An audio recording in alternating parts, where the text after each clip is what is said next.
नमस्कार, सत श्री अकाल, जय Hind. Welcome to insightful knowledge. मैं हूं कमांडर संदीप धवन। आज एक बार फिर हम सौभाग्य से हमारे साथ डॉक्टर केतन जोगलेकर जुड़े हुए हैं, जो कि चार्टर्ड अकाउंटेंट हैं, और उनका हमने पिछली बार आपको डिटेल में इंट्रोडक्शन कराया था। तो doctor Ketan, welcome to insightful knowledge. नमस्कार। जय हिंद। संदीप जी, आपके यूट्यूब के सभी दर्शकों को मेरा प्रणाम।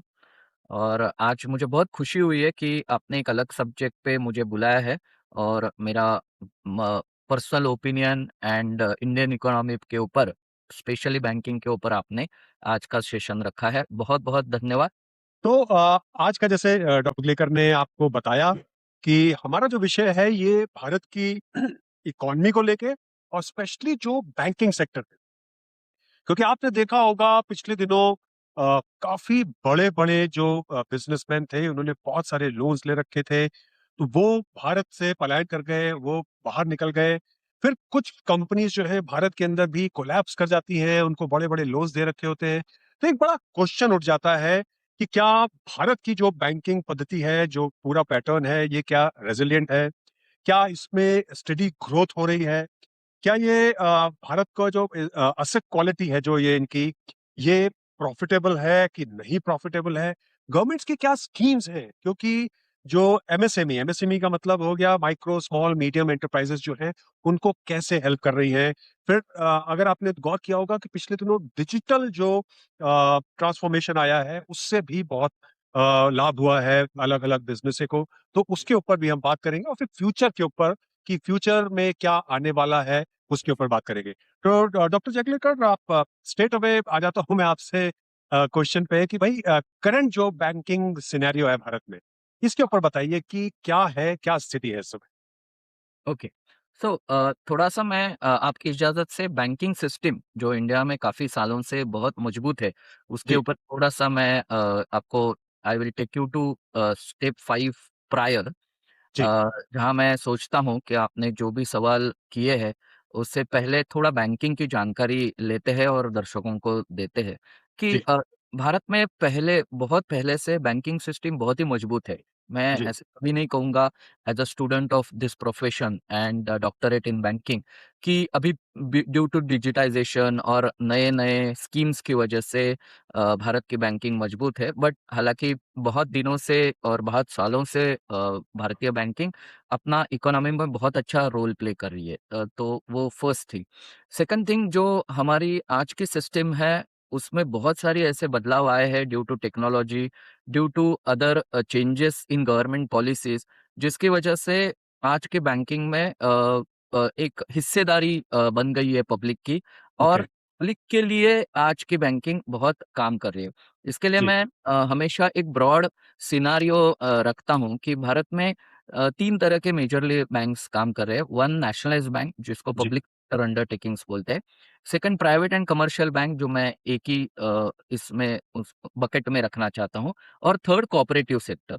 और जी, ये तीनों का एक अलग-अलग ढांचा है, एक अलग-अलग सिस्टम है, जहाँ पे जी, तीनों अपने-अपने सेक्टर में बहुत अच्छा काम कर रहे हैं, और पर्टिकुलरली कोविड के बाद तो बहुत ही अच्छा वो काम हो रहा है। जी, जी, अ, मैं कोविड से लेके आज तक का थोड़ा-सा बैंकिंग सफ़र आपके सामने रखना चाहता हूँ, बिकॉज़ ये चारों चीज़ें कोविड के से लिंक्ड है। ओके, तो हमने आज जो भी बैंकिंग सिस्टम अभी करंटली देखी है, उसका थोड़ा बहुत असर कोविड के टाइम से शुरू हुआ, जी, जब पैंडेमिक सिचुएशन के रहते बहुत सारे बिज़नेस कम्युनिटीज़ को, बहुत सारे बिज़नेस हाउसेस को, हालाँकि वो एमएसएमई हो, लार्ज ग्रुप हो, उनको एक धक्का, या मैं बोलूँ उनको सेटबैक आया। जी, तो तभी बैंकिंग सिस्टम जो बहुत ही इम्पोर्टेंट रोल प्ले करती है इकोनॉमी में, उसमें बहुत सारे बदलाव किए गए और पॉलिसीज़ को रिफॉर्म किया गया, और उसकी वजह से आज हम ये एटलीस्ट कह सकते हैं कि banking sector and business have a great partnership in doing business in India and abroad.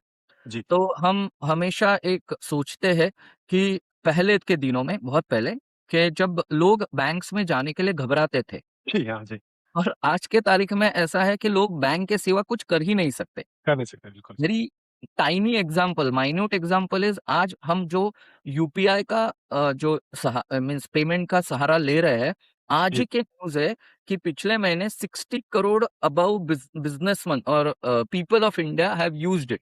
Wow. तो That's a huge number.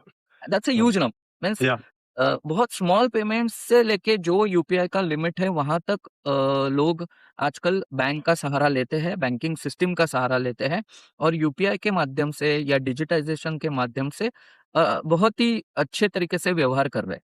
उसका एक असर ऐसा हुआ कि पैरेलल इकोनॉमी जो हम बहुत बार सुनते हैं जी, वो जी, हाँ, कम हो रही है। तो मैं पहले इंट्रोडक्शन में यही कहूँगा कि जो बैंकिंग सिस्टम पिछले मैं बोलूँगा कोविड के बाद और पर्टिकुलरली पिछले 15 साल में जो रिफॉर्म्स लाए हैं और जो आरबीआई गाइडलाइंस है, मैं और एक चीज़ यहाँ मेंशन करना चाहूँगा कि आरबीआई का रोल भी और उनके ऑफिसर्स का रोल भी इसमें बहुत ही इम्पोर्टेंट है जी, जी, to decide the policy of banking in India, whether it correct, is PSU, whether it is commercial और वेदर इट इज कोऑपरेटिव, कि जो हमें लगता है कि बैंकिंग सिस्टम का एग्जैक्टली रोल क्या है या आगे वाले क्वेश्चंस में हम बहुत सारे मुद्दों पे विषयों पे टच करने वाले हैं।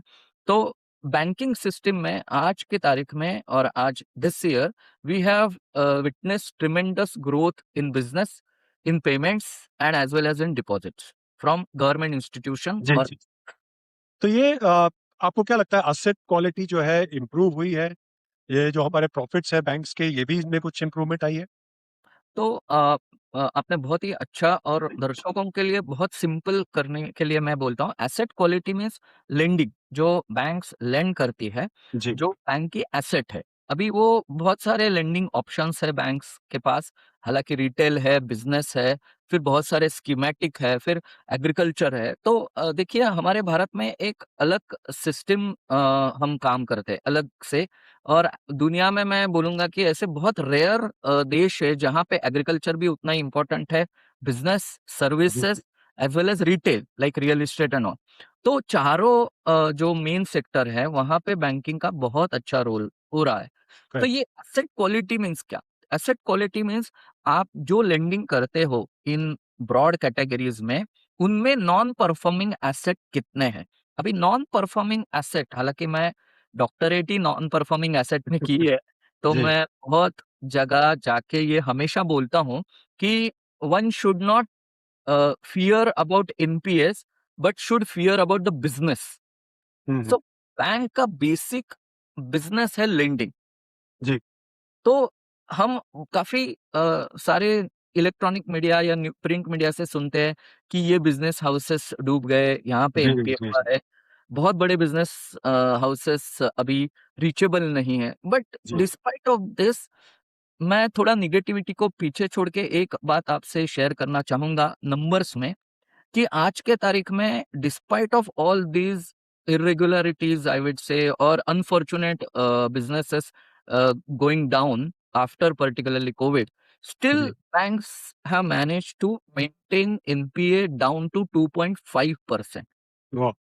या तो हमारे चार्टर्ड अकाउंटेंसी या मैं बोलूँगा जो बैंकिंग सेक्टर में काम करते हैं, उनका बेंचमार्क बहुत ही अलग तरीके से सेट है, जहाँ पे हम ऐसा सोचते हैं, मैं ये मेरा पर्सनल व्यू है कि अगर नेट नॉन परफॉर्मिंग एसेट 3 से नीचे है, इसका मतलब आप अच्छा काम कर रहे हो। वाह! क्योंकि फैंटास्टिक। कोई भी सिस्टम फुल प्रूफ नहीं होती। जी, जी, मैं आज बैंकर ऐसे नहीं बोल रहा हूँ, बट एक थर्ड आई के मीन्स थर्ड आई लेके बोल रहा हूँ कि अगर सब फुल प्रूफ रहता तो banking would have been on a better position, hmm, best जी, जी, पोजीशन। बट आज है तो 2.5% is also is a better position. तो करेक्ट, मेरा ये कहना है और आपके माध्यम से मैं दर्शकों को बताना चाहूंगा कि हम जो भी सुनते हैं, पढ़ते हैं, उसके पीछे जो रीजंस है वो अगर हमने स्टडी किए तो ये फिगर टोटल एनपीए है। तो इसका मतलब all big business houses are also covered.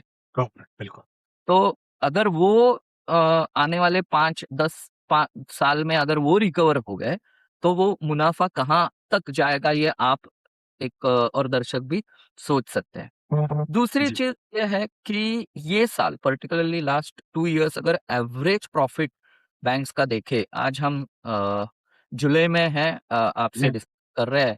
इसका मीनिंग है कि सभी बैंकों का लगभग रिजल्ट्स आ गए हैं। जी।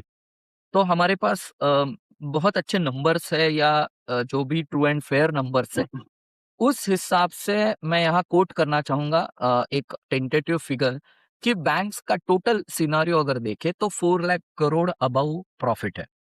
हुँ। तो ये profit after provisioning of NPA है। जी, जी, जी, जी। तो जो भी प्रोविजनिंग बैड लोन्स के रहते हैं, depending upon D1, D2, D3, तो उसके बाद ये प्रॉफिट है। तो मैं बहुत टेक्निकल बोल रहा हूँ, बट दर्शक समझ सकते हैं कि ये आजकल बहुत शून्य हो गए दर्शक कि उनको पता चलता है what is provisioning, what is bad debts, because business lobby और even consumers also, because of CIBIL and other loans, they get to know what is exactly provisioning. जी, जी, जी। ये मैं यहाँ कहना चाहूंगा कि बैंक्स का मुनाफा, profits are really better than last few years. Okay, तो अच्छा एमएसएमई के ऊपर बता सकते हैं कुछ उनके लिए क्या स्कीम्स वगैरह गवर्नमेंट ने शुरू की हैं? डेफिनेटली ये तो बहुत मेरा मीन्स हार्ट के नजदीक का सब्जेक्ट है। जी, जी, मैं फिर से आपको एक शेयर करना चाहूँगा कि जी, कोविड के बाद जब भारत सरकार या आरबीआई के पास जो विकल्प थे, उसमें एक तो कंस्ट्रक्शन मीन्स मैं लास्ट में भी लास्ट इंटरव्यू में भी बोला था कि जी, जी, construction of business, revival of business and review of business. जी, ये चैलेंजेस भारत सरकार के सामने थे because the highest populated country in world, हर क्षेत्र में नंबर 1। तो जी, तो तब भारत सरकार और आरबीआई ने एक डिसीजन लिया था एमएसएमई के लिए। तो ये MSME is termed as medium enterprises where जी, टर्नओवर 100 करोड़ के अंदर, अभी 100 करोड़ हुआ है उनका डेफिनेशन। तो 100 करोड़ के अंदर जो है वो एमएसएमईज है। अभी उनके लिए मार्केट ओपन आउट करने के लिए, बिकॉज अगर कंज्यूमर एमएसएमई के पास जाता है तो ही मैं बोलता हूँ कि demand supply will be recouped. तो उस वजह से कोविड के बाद ऐसे schemes government of India along with RBI launch हुए हैं जी, जिसका सीधा असर एमएसएमई पे हुआ है। ओके, उसमें first and foremost I would से एक एक आई ओपनिंग और आई वुड से द बेस्ट पॉलिसी, उसका नाम है सीजीटीएमएस। तो ये ओके, ट्रेडर्स और मैन्युफैक्चरर्स के लिए ये स्कीम बनाई गई थी। ओके, तब उसका लिमिट था 2 crore without collateral security. Okay, आज उसका लिमिट है 5 crore without collateral security. Okay, wow! Okay, तो इसकी वजह से मार्केट में अगर फंड्स इन्फ्यूज होते हैं तो जी, ही जी, ट्रेडिंग और मैन्युफैक्चरिंग एक्टिविटी बढ़ जाती है। हुँ, हुँ, कि अगर मैं कोलैटरल या सिक्योर्ड लोन्स की तरफ जाऊं तो it is very difficult to service the consumers clients. Correct, इसके वजह से कोविड के बाद सीजीटीएमएस ये स्कीम बहुत ही landmark scheme I would say in the banking history for last 50 years. Fantastic, पहले भी ये स्कीम थी बट वो कोलैटरल बेस्ड थी। तो ये ओके, टोटली कोलैटरल फ्री है। उसकी वजह से एमएसएमईज को काफ़ी सारे आई वुड से बहुत अच्छे तरीके से मार्केट में फिर से जाने का मौका मिला, प्रोडक्शन बढ़ाने का मौका मिला, सप्लाई पूरा करने का मौका मिला। कई सारे ट्रेडर्स को भी इससे फ़ायदा हुआ है। उसके बाद मैं बोलूँगा और एक स्कीम गवर्नमेंट में लॉन्च की है जो थोड़ा-सा सीजीटीएमएस से हटके है, वो जी, है trade discounting, bill discounting scheme. Okay, तो उसमें मैन्युफैक्चरर को अगर इनवॉइस मीन्स कस्टमर से जो इनवॉइस आते हैं, जी, जी, वो तुरंत डिस्काउंट करके वो लिक्विड कर सकते हैं। तो ओके, इसको थोड़ा क्लियरली बता सकते हैं कैसे क्या ये है? अगर मैंने किसी कस्टमर से मुझे 1 करोड़ का इनवॉइस आना है, मीन्स मैंने जी, बिल जी, पे किया है और कस्टमर से मुझे 1 करोड़ का मीन्स 1 करोड़ आना है, जी, तो मैं वो इनवॉइस लेके बैंक के पास अप्रोच करूँगा।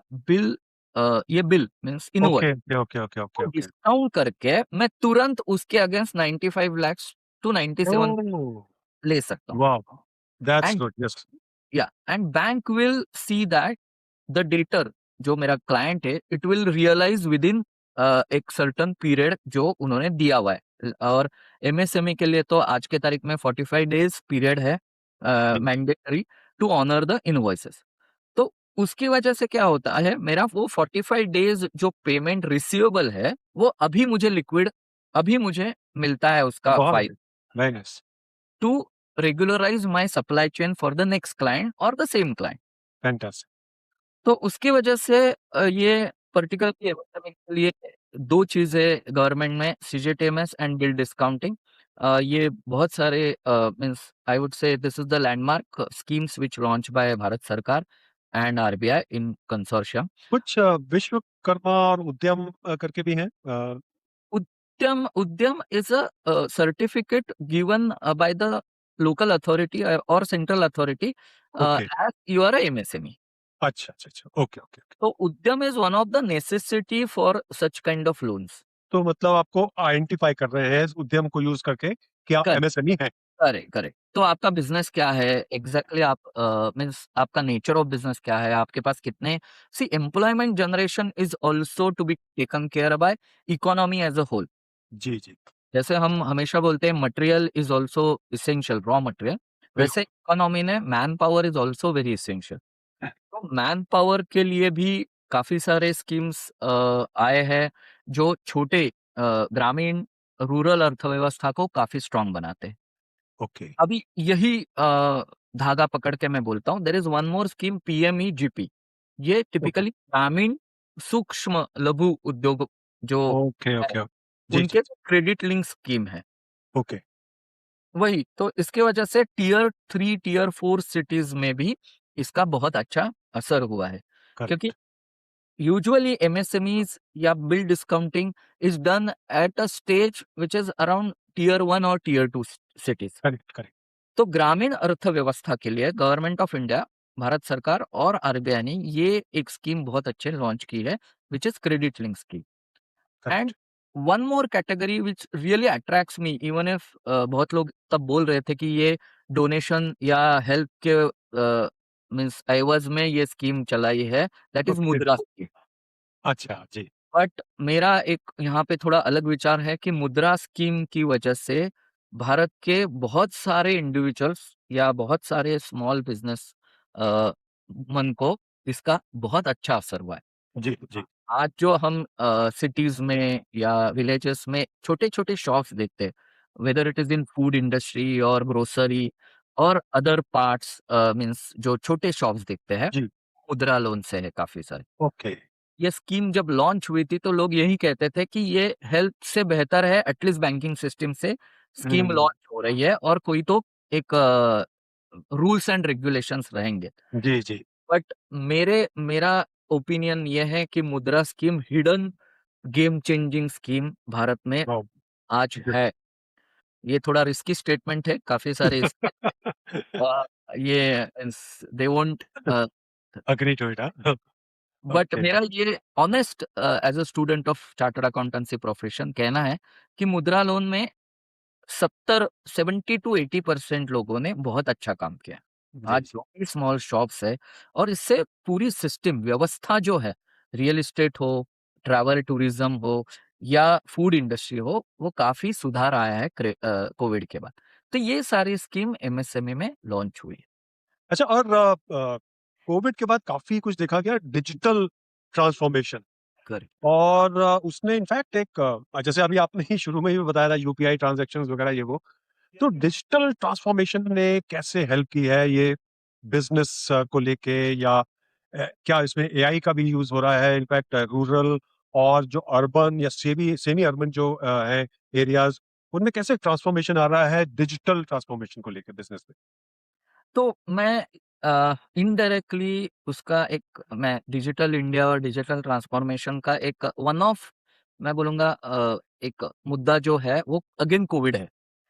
क्योंकि जी, पैंडेमिक के टाइम हम घर से निकल नहीं सकते थे और बाद जी, में भी साल के बाद भी सेकंड जो लॉकडाउन हुआ, जो बहुत सारा हैम्पर करके गया इकोनॉमी को। मैं सोचता हूँ फर्स्ट से ज़्यादा सेकंड में करके गया।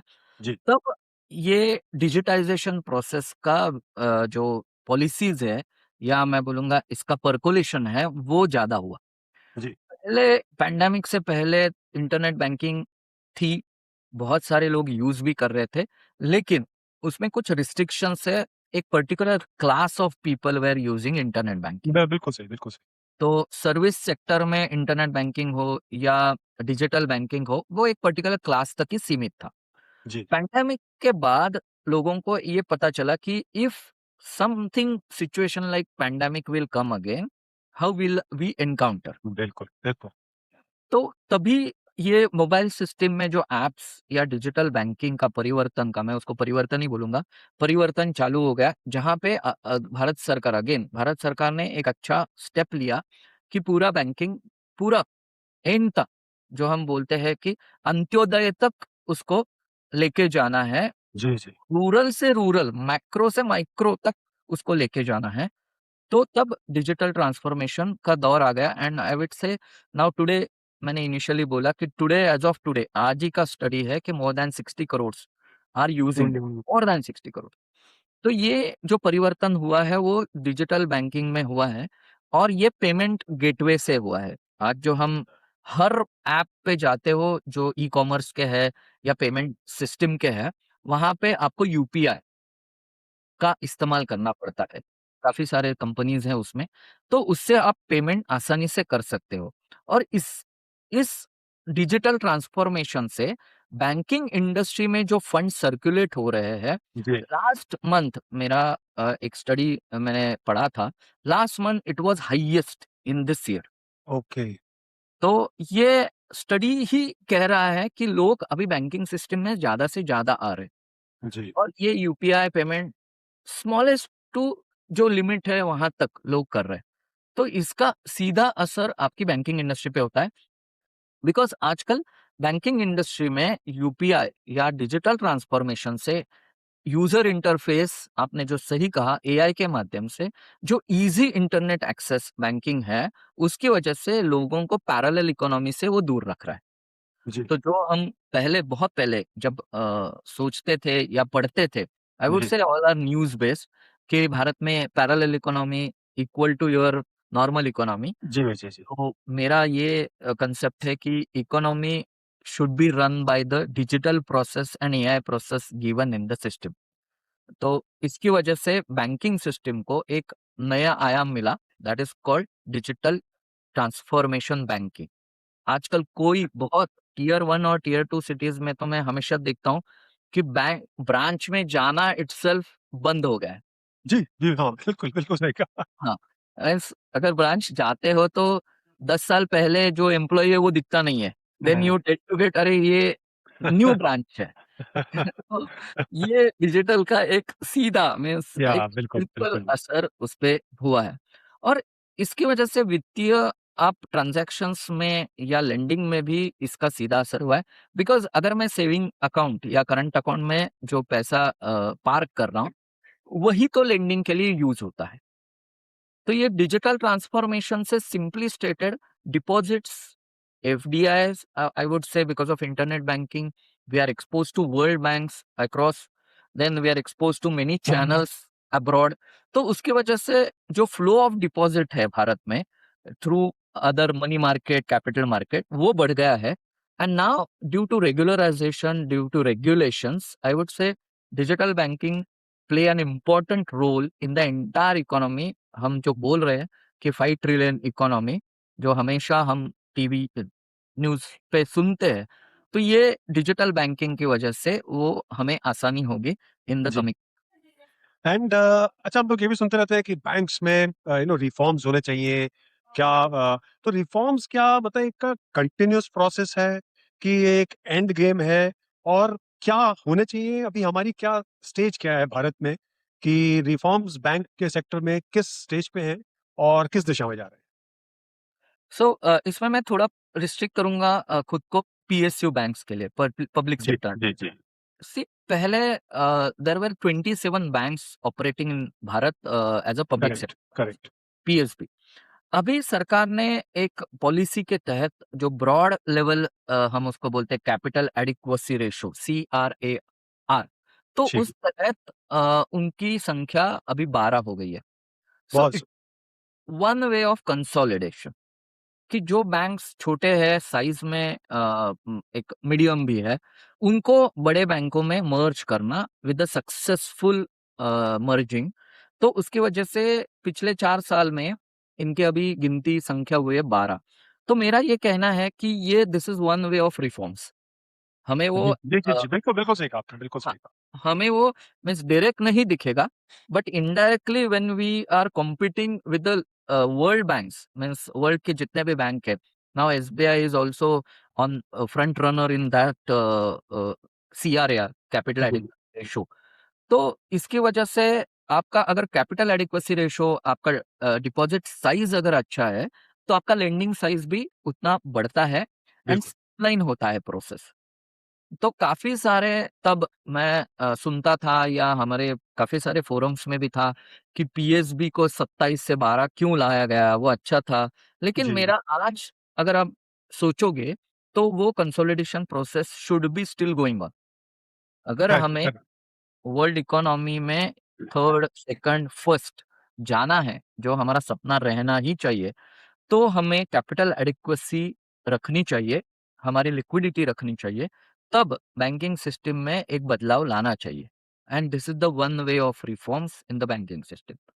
Now comes to the operational part of it. जी, I will just conclude with the operational part कि आरबीआई ने पिछले कई सालों से, एक 10-15 साल से एक रेगुलेटरी रिफॉर्म्स तैयार किए हैं।